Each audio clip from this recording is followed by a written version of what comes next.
I am not able to be there today. I have an appointment. So that is why we have a sub and why I am recording this video for you. So I'm going to just walk you through the things that we typically do in class each day and help the sub kind of manage what we are doing. So the first thing we always do is write down in our journals our essential vocabulary word, which is technically our warm-up.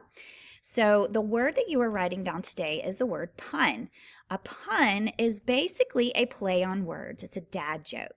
It's one of those types of figurative language or figures of speech that we've been reviewing this week through our figurative language boot camp. So that's the first thing that we are going to do is look at examples of puns and see if we can figure out what some mean. So we're going to go straight into our figurative language boot camp slideshow, and I'm going to go to the slide on puns. Now, right now, it is very difficult for me to play a video and do this and all at the same time. So what I'm going to do is I'm going to explain puns, and then you are going to break into small groups and you are going to watch this video together with your small group and do a little activity. Since I can't put the video in this video, does not quite work the way that we would like it to. So remember, the way that you get to this slideshow is by going to our weekly slideshow. Let me move my head out of the way. Today is Friday.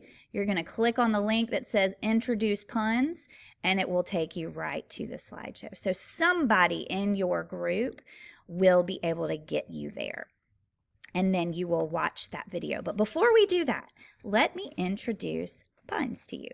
So puns are words, phrases used in a way that gives it a funny little twist. There's something about a word that gets used incorrectly or in a funny way. We also know them as dad jokes. So if you have anybody in your life that likes to just mess with words, play dad jokes, they usually get the eye rolls. Those are puns. Some good examples of puns are decimals have a point. That's a good one for Mrs. DeCure. We all know decimals actually are points. So, of course, they have a point, right? This one, I was going to look for my missing watch, but I could never find the time because a watch helps tell time. They couldn't find it because it was missing. And then the last one, drinking too much coffee can cause a lot of problems. Latte is just an example of a type of coffee. So, of course, drinking too much of it can cause a latte problem. So that's what a pun is. So in just a moment, what I'm going to have our sub do and you guys do, let me see if I can make myself bigger. There we go. Big head. The sub's going to give every group a paper that has some examples of puns on them. There's a level A, there's a level B, and at the bottom, there's a level C. They go from easiest to hardest. So, of course, level A is easier, level B is kind of medium, level C are the most challenging puns. What I want you to do with your group is first go watch that video together of all of the other examples of puns in the little video, and then work together for about 5 minutes or so and see how many of these you can figure out. If you all put your heads together, somebody in your group will be able to figure it out. And if not, you can always ask another group that maybe has figured it out, or you can ask your sub and maybe they can help you figure it out. But these are just all examples of puns. So pause me and go ahead, watch the video with your group, and then see how many of these you can figure out. Each group only needs one paper because you're going to be working together.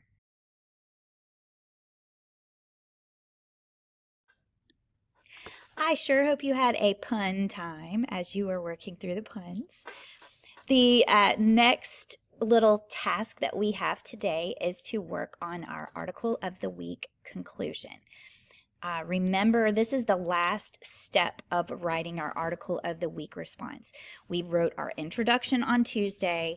You wrote your body, answered the question, talked about the sources, talked about your own writing life on Wednesday, Thursday. And today, you're just wrapping everything up with writing your conclusion. So remember, a conclusion's job is to wrap everything up, tie everything up with a neat little bow.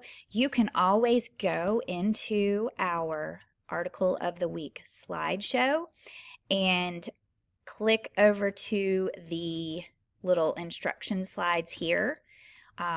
Look at a template, some step-by-step instructions for completing an AOW. And if you click over to the one about writing a conclusion, it just gives you some little tips to help you write a conclusion, some transition phrases. You want to make sure you restate the topic, review the topic, put your reader into the situation. Like the next time you have to write, or you have an option of writing, maybe you should do handwriting instead of typing on your iPad. Transition phrases like in conclusion, in the end, on the whole, to conclude, in summary. Those are some little strategies. So you can always hop over to that slideshow to find some strategies, review those strategies. So pause me. Take 10 minutes, no more than 10 minutes, 10 minutes to write your conclusions.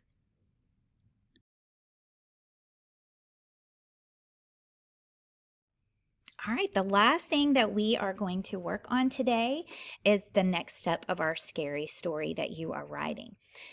Today, we are working on step 7, which is writing the climax. This is the big moment of your story. So this is the part of the writing that's going to be the most descriptive, the biggest details. So I'm going to share with you a few strategies for how to write your lesson. This is the page that you are going to be completing. It's got the top where it says time order for climax. So you're going to organize what happens first, then what happens, then what happens. And then you're going to write a paragraph about what happens and include all the details. There is a little link right here to the lesson about how to write about your main event. Here is an example of one that is not so good. Jane got chased by the ferocious wolf, but she got away. That's boring. A better one would be much more descriptions about the wolf and how she got away. Another example of one where it's just like one thing after another, but not any description. Jane ran and then she got away and then she went to her house. After that, she had another adventure in the woods with her bear. Then she had to get away from the bear. Again, that is not interesting. It doesn't paint a picture. It doesn't really explode that moment. So the important part of this part of your story is the climax. It should take up the most part of your writing, not just a sentence or two. It should occur as though you are telling it in slow motion, every single detail, and elaborate. Make sure you are entertaining. This is your chance to really show off and explode your moment. So a few strategies. You can tell what the characters do. So use those verbs, those actions. Describe what they are seeing, hearing, feeling, smelling. Think about imagery and how you could use that. You could talk about what they're thinking, what they're feeling, what they're wondering, what they're worrying about. You could also include some dialogue. What are they saying in these moments, especially if there's more than one? They're probably not going to be silent to each other unless they have to keep their mouths closed. They're going to be saying things or whispering things. This is an example of a better version of that Jane got chased by the wolf story. Let me see if I can move my head. Here we go. Jane could hear the beast gaining on her. Its paws padded across the forest floor like a drum roll, and she could hear its rhythmic panting. Despite the throbbing pain in her tired muscles, she pushed herself on, her heart pounding in her chest, her blood pumping in her temples. How could she ever get away, she wondered. It was nearly hopeless, but something deep inside her pushed her on. She chanced a single glance over her shoulder, but all she could see were his white, glinting teeth and lolling tongue. "Help," she whispered in desperation, although she knew her survival depended on no one but herself. As she ran, it occurred to her that she could never beat this beast by strength or power. It had to be by brains. That's when the idea came to her. Of course, she thought, the ravine. She used her last ounce of strength to dash ahead toward the cliff. At the last possible moment, she stopped and faced the beast.